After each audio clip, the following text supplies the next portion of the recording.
বাংলা নববর্ষ উদযাপনটা শুরু হয়েছে কিভাবে, সর্বপ্রথম কারা এটা চালু করেছে, নতুন বছরকে এইভাবে বরণ করে একটা শিরকি আনুষ্ঠানিকতার মাধ্যমে, একটা সঙ্গীতের মাধ্যমে, মঙ্গল প্রদীপ জ্বালানোর মাধ্যমে কিছু কিছু রাজনৈতিক আলেম, কিছু কিছু সরকারি আলেম এই ফতোয়া দেন যে আমরা পহেলা বৈশাখে যদি ভালো কিছু আয়োজন করি, ভালো অনুষ্ঠান করি, অসুবিধা কোথায়? ইসলামে দিবস পালনের কোনো বিধান নেই। কেন নেই? আত্মাহারিক টিভি, ওহির আলোয় উদ্ভাসিত জীবনের জন্য। আসসালামু আলাইকুম রহমতুল্লাহি ওয়া বারাকাতুহু। ইন্নাল হামদুলিল্লাহি ওয়াহদাহু ওয়াসসালাতু ওয়াসসালামু আলা মান লা নাবিয়্যা বা'দা, আম্মা বা'দ। ফাআউযু বিল্লাহি মিনাশ শাইতানির রাজীম। লাকাদ কানা লাকুম ফি রাসূলিল্লাহি উসওয়াতুন হাসানাহ। সম্মানিত দর্শক মণ্ডলী, কাছে দূরে, দেশে ও প্রবাস থেকে যে যেখান থেকে আমাদের আজকের এই অনুষ্ঠান দেখছেন, আপনাদের সবাইকে আত্মাহারিক টিভির পক্ষ থেকে আন্তরিক মোবারকবাদ জানিয়ে আমরা আমাদের আজকের সংক্ষিপ্ত আয়োজন শুরু করছি। আজকে অত্যন্ত গুরুত্বপূর্ণ একটি বিষয় নিয়ে আপনাদের সামনে উপস্থিত হয়েছি, সেটি হচ্ছে বর্ষবরণ। বর্ষবরণ আমাদের সমাজে প্রতি বছর, আমাদের দেশে প্রতি বছরই হয়ে থাকে। ইংরেজি নববর্ষর উদযাপন হয়, ঠিক একইভাবে বাংলা নববর্ষ উদযাপিত হয়। বরং ইংরেজি নববর্ষের চাইতে বাংলা নববর্ষের উদযাপনের আয়োজনটা অনেক বড় পরিসরে হয়। আজকে আমরা দেখব যে বাংলা নববর্ষ উদযাপন উপলক্ষে বা পহেলা বৈশাখ উপলক্ষে যে আয়োজন অনুষ্ঠান বাংলাদেশে হয়ে থাকে রাষ্ট্রীয়ভাবে অথবা বিভিন্ন সংগঠন, সংস্থা বা প্রতিষ্ঠানের পক্ষ থেকে, এই অনুষ্ঠানগুলোর সাথে ইসলামের সম্পর্ক কতটুকু, একজন মুসলিম হিসাবে এই জাতীয় অনুষ্ঠান করা যাবে কিনা, এই বিষয়গুলো আমরা আজকে সংক্ষিপ্ত আলোচনায় আমরা দলিল ভিত্তিক আলোচনা করার চেষ্টা করবো ইনশাআল্লাহ।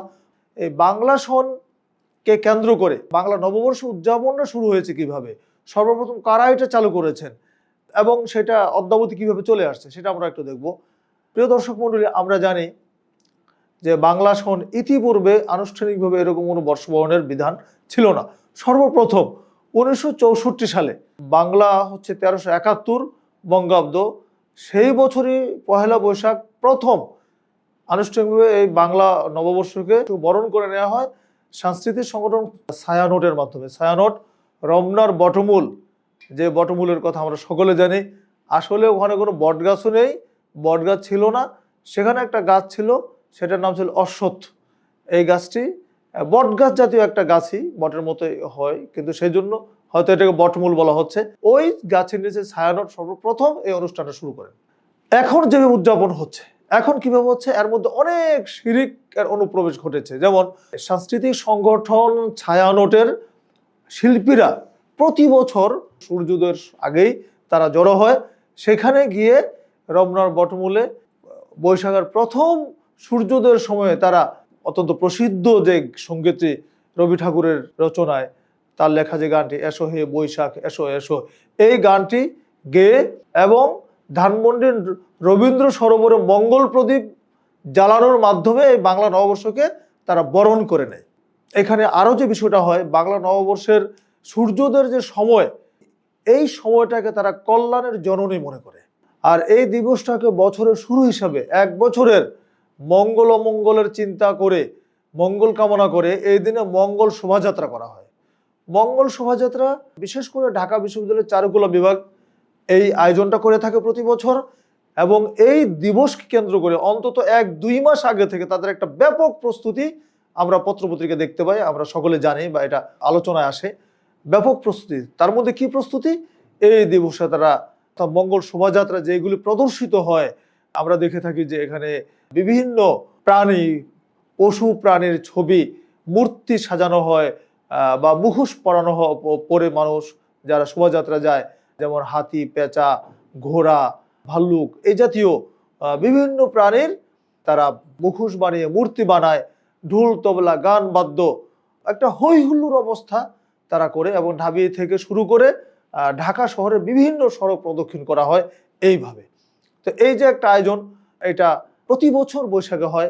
আর এইটাও শুরু হয়েছে কিন্তু কবে সেটা আমরা বলে দিচ্ছি। 1986 সালে সর্বপ্রথম যশোরের এটা চালু হয়। সেখানেও ঢাকা বিশ্ববিদ্যালয়ের ফাইন আর্টস ইনস্টিটিউটের কিছু ছাত্র যশোরে তারা চারুপীঠ নামে একটা সংগঠন করে, এবং তাদের উদ্যোগে, তাদের আয়োজনে সর্বপ্রথম 1986 সালে এটা যশোরে শুরু হয়। তারপরে এটা রাজধানীতে চলে আসে এবং সেইভাবে এই আয়োজনটা চলছে।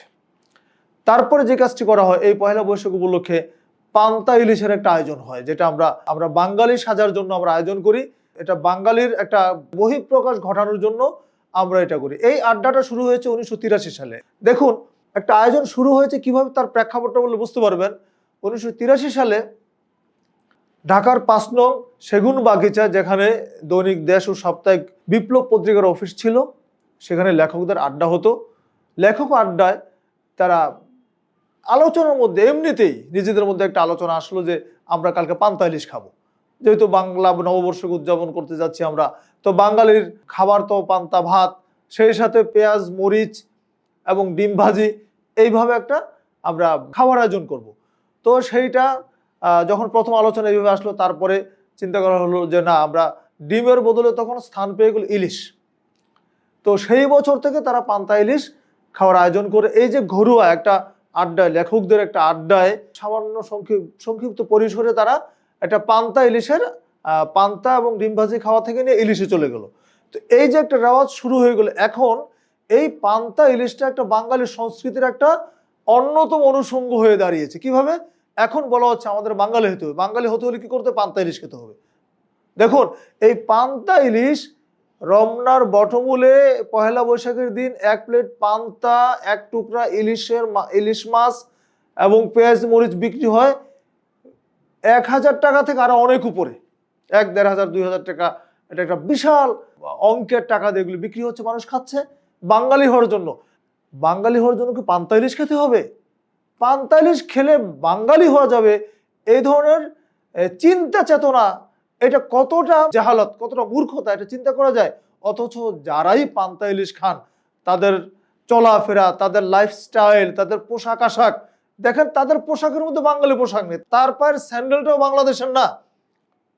সে যে জামা কাপড় পরিধান করছে, যে সে একদম নিদেন পক্ষে যে টুথপেস্টটা ইউজ করে, সেটাও কিন্তু বাংলাদেশেরটা করে না, ব্র্যান্ডেডটা করে, বাইরেরটা করে।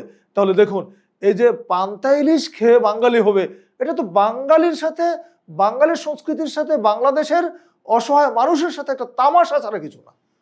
এই হচ্ছে আমাদের অবস্থা, আমাদের সংস্কৃতির অবস্থা। বন্ধুরা আমার, এই বৈশাখে আরো কি করা হয় দেখেন। হিন্দু সংস্কৃতির সাথে আর কত মিল আছে। হিন্দুরা এদের কি করে? চড়ক পূজা করে, তাদের অতীতের পাপ মোচনের আশায়। হিন্দুদের পূজা পয়লা বৈশাখে তারা চড়ক পূজা করে, উদ্দেশ্য হচ্ছে তাদের বিগত দিনের অপরাধগুলো মোচন হয়ে যাবে। তারা এই দিনে সূর্যকে আহ্বান করে, সূর্যের কাছে প্রার্থনা করে, তারাও মঙ্গল শোভাযাত্রা করে। হ্যাঁ, এবং চৈত্রের শেষের দিন, যেটা অর্থাৎ চৈত্র সংক্রান্তি যেটাকে আমরা বলছি, সেই দিনে তারা ঘর বাড়ি পরিষ্কার পরিচ্ছন্ন করে এবং সোনা রূপার পানি দিয়ে অথবা দুধের পানি মিশ্রিত করে ঘরে ছিটিয়ে দেয় কল্যাণের আশায়। তাহলে এই যদি হয় বৈশাখের সংস্কৃতি, তাহলে ইসলামের সাথে আর কি সম্পর্ক থাকতে পারে? আরো যে কাজটি হয় জানেন, সেটি কি হয়? হিন্দুরা এই দিন, হিন্দু যুবক যুবতীরা এই দিনে জলকেলি খেলে। জলকেলিটা হচ্ছে তারা পানিতে নেমে গোসল করে এবং এই পানিতে গোসল করতে করতে তারা একজন আরেকজনকে পছন্দ করে, সেখান থেকে তাদের প্রণয় ঘটে। তাহলে এই গর্হিত কর্মগুলো কিন্তু এই পহেলা বৈশাখকে ঘিরেই হয়ে থাকে বন্ধুরা আমার। তাহলে যে আয়োজনটা এইভাবে হয়, যার সাথে ইসলামের কোনো সম্পর্ক নেই, এই যে কর্মসূচিগুলো পালিত হচ্ছে, তার সাথে ইসলামের সম্পর্ক কি? ইসলাম কি বলেছে? আমরা দু একটা বিষয় একটু উল্লেখ করলে আরো সহজ হবে আমাদের বোঝার জন্য। দেখুন, ইসলামে দিবস পালনের কোনো বিধান নেই। কেন নেই? আল্লাহ সুবহানাহু ওয়া তাআলা যদি দিবস পালনের নির্দেশ দিতেন এবং রাসূলুল্লাহ সাল্লাল্লাহু আলাইহি ওয়াসাল্লামকে যদি দিবস পালনের কথা বলতেন, তাহলে দেখুন, রাসূলুল্লাহ সাল্লাল্লাহু আলাইহি ওয়াসাল্লামের জন্ম দিবস, মৃত্যু দিবস, মক্কা বিজয় দিবস, হিজরত দিবস, তারপর উহুদ দিবস, খন্দক দিবস, বদর দিবস, রাসূলের প্রত্যেকটা জীবনের প্রত্যেকটা যুদ্ধ এক একটা দিবস, এমন খোলাফায়ে রাশিদিনের যে জীবন, সেখানে অনেক দিবস। তাহলে এত দিবস পালন করতে গিয়ে 365 দিনেও কিন্তু দিবস কুলাতো না। ইসলাম কোনো দিবসের গুরুত্ব দেয় নাই, ইসলাম ইবাদতের গুরুত্ব দিয়েছে। ইসলাম কোনো বস্তু কেন্দ্রিক নয়, ইসলাম হচ্ছে আল্লাহর বিধান কেন্দ্রিক। আকীদা হচ্ছে আল্লাহর যে নির্দেশনা সেটাই মেনে নিতে হবে আল্লাহ সুবহানাহু ওয়া তাআলার রেজামন্দির জন্য। রাসূলুল্লাহ সাল্লাল্লাহু আলাইহি ওয়াসাল্লাম যদি দিবস পালনের দিকে যেতেন, তাহলে তিনি যখন মদিনায় হিজরত করলেন, মদিনায় যাওয়ার পরে সেখানে দেখলেন যে তারা 2 দিন অনুষ্ঠান করে, বিশাল আয়োজন করে। ওই অনুষ্ঠানগুলিতে মুসলমানরা চিন্তা করলো, রাসূলের কাছে বললেন যে তারা ইহুদি নাসারা এইভাবে অনুষ্ঠান করে, আমাদের তো ওরকম অনুষ্ঠানের আমরাও তো আয়োজন করতে পারি, বা আমরা তাদের সাথে মিলে করবো কিনা, এরকম কথাবার্তা থেকে রাসূলুল্লাহ সাল্লাল্লাহু আলাইহি ওয়াসাল্লামের কাছে আল্লাহ সুবহানাহু ওয়া তাআলা তখন আমাদের জন্য দুইটা আনন্দের দিন দিয়েছিলেন, ঈদুল ফিতর, ঈদুল আযহা। এটা আমরা জানি। রাসূল সাল্লাল্লাহু আলাইহি ওয়াসাল্লাম বললেন, ইন্নাল্লাহা কাদ আবদালাকুম বিহিমা খায়রাম মিনহুমা ইয়াউমাল আযহা ওয়া ইয়াউমাল ফিতর। তিনি বললেন, নিশ্চয় আল্লাহ তোমাদের জন্য এই দিবসগুলোর পরিবর্তে বদল করে দিয়েছেন উত্তম দিবস দুইটি। ইহুদি নাসাররা যে দুইটি দিবস পালন করে, এর চাইতে বহুগুণে সম্মানিত, মর্যাদামণ্ডিত উত্তম দুটি দিবস হচ্ছে ঈদুল ফিতর, ঈদুল আযহা। এই দুটা দিবস তিনি দিলেন। তাহলে যদি ইসলাম যদি মুসলিমদের কৃষ্টি কালচারের সাথে মিলতো, তাহলে রাসূলুল্লাহ সাল্লাল্লাহু আলাইহি ওয়াসাল্লাম আবার ঈদুল ফিতর, আজহার না দিয়ে বলতে পারতেন যে ঠিক আছে, আর ইহুদি নাসাররা যে কাজটা করছে সেদিন তোমরাও করো, কিন্তু একটু ভালো ফ্লেভারে করো। আমাদের মধ্যে কিছু কিছু আলেম, কিছু কিছু রাজনৈতিক আলেম, কিছু কিছু সরকারি আলেম এই ফতোয়া দেন যে অসুবিধা কোথায়, আমরা পহেলা বৈশাখে যদি ভালো কিছু আয়োজন করি, ভালো অনুষ্ঠান করি, আলোচনা সভা করি, হ্যাঁ, আল্লাহ সুবহানাহু ওয়া তাআলার কাছে দোয়া করি, বছরের কল্যাণ কামনা করি, এত তো কোনো সমস্যা নেই। সরল কথা হচ্ছে এটা। কিন্তু আসলে ইসলামের কোনো অনুষ্ঠান, কোনো আয়োজন নিজের মন মতো করা যাবে? প্রশ্ন আসে না। ইসলামের প্রত্যেকটা বিধান, প্রত্যেকটা ইবাদত হচ্ছে তাওকিফি, আল্লাহর পক্ষ থেকে, আসমান থেকে যেটা আমাদের কাছে এসেছে সেটাই করতে হবে। প্রিয় দর্শক মণ্ডলী, এর বাইরে এক চুল পরিমাণ করার আমাদের ক্ষমতা নেই। দেখুন, এই দিবসে মঙ্গল শোভাযাত্রা করা হয়, মঙ্গল শোভাযাত্রা করা হয়, এখানে বিভিন্ন ছবির মূর্তি তৈরি করা হয়। অথচ রাসূলুল্লাহ সাল্লাল্লাহু আলাইহি ওয়াসাল্লাম বলেছেন, মান সাওয়ারা সূরাতান উযিবা ওয়া কুল্লিফা আইয়ুনফাখা ফিহা। রাসূলুল্লাহ সাল্লাল্লাহু আলাইহি ওয়াসাল্লাম বলেছেন, কেউ যদি কোনো আকার আকৃতি সূরাত দান করে, কোনো মূর্তি তৈরি করে, তাকে আযাব দেওয়া হবে, শাস্তি দেওয়া হবে, এবং তাকে বাধ্য করা হবে তাতে রূহ দেওয়ার জন্য। কিন্তু ওয়া লাইসা বিনাফিক, সে রূহ দিতে পারবে না। মূর্তি বানানো যায়, কেউ রূহ দিতে পারবে? পারবে না। তো পারবে না মানে হচ্ছে তার জন্য অবধারিত হচ্ছে আল্লাহর শাস্তি। তাহলে এই অনুষ্ঠান ঘিরে যা কিছু হয় এগুলো অত্যন্ত জঘন্য, অত্যন্ত গর্হিত, ইসলামের দৃষ্টিতে অত্যন্ত আপত্তিকর। এগুলো নারী পুরুষের নাচানাচি, গান বাজনা করা, চিৎকার চেঁচামেচি, মিছিল, এগুলো আসলে কোনো মুসলমানের দ্বারা এই অনুষ্ঠানের আয়োজন হতে পারে না। দুর্ভাগ্য হচ্ছে এই দিবসটাকে রাষ্ট্রীয় মর্যাদা দেওয়া হয়েছে এবং রাষ্ট্রীয়ভাবে দিবস উদযাপন করা হয়, রাষ্ট্রীয় ছুটি ঘোষণা করা হয়েছে। শুধু একদিন নয়, তার আগে চৈত্র সংক্রান্তি, সেদিনও ছুটি হচ্ছে। এখন তো মাশাআল্লাহ রাষ্ট্রীয়ভাবে বৈশাখী ভাতাও দেওয়া হচ্ছে। তাহলে এই যে একের পর এক একটা অপসংস্কৃতি নিয়ে, ইসলামের সাথে যার বাতাস কোনো সম্পর্ক নেই, এইরকম একটা আয়োজনকে নিয়ে আমরা মেতে উঠেছি। আমরা আশা করব আমরা যারা মুসলিম, যারা নিজেদেরকে মুসলমান বলে দাবি করি, আমরা আত্মসমর্পণকারী বলে দাবি করি, আমরা বলবো এই দিবস কোনো মুসলমান পালন করতে পারে না। এগুলো থেকে আমাদের বাঁচার চেষ্টা করতে হবে।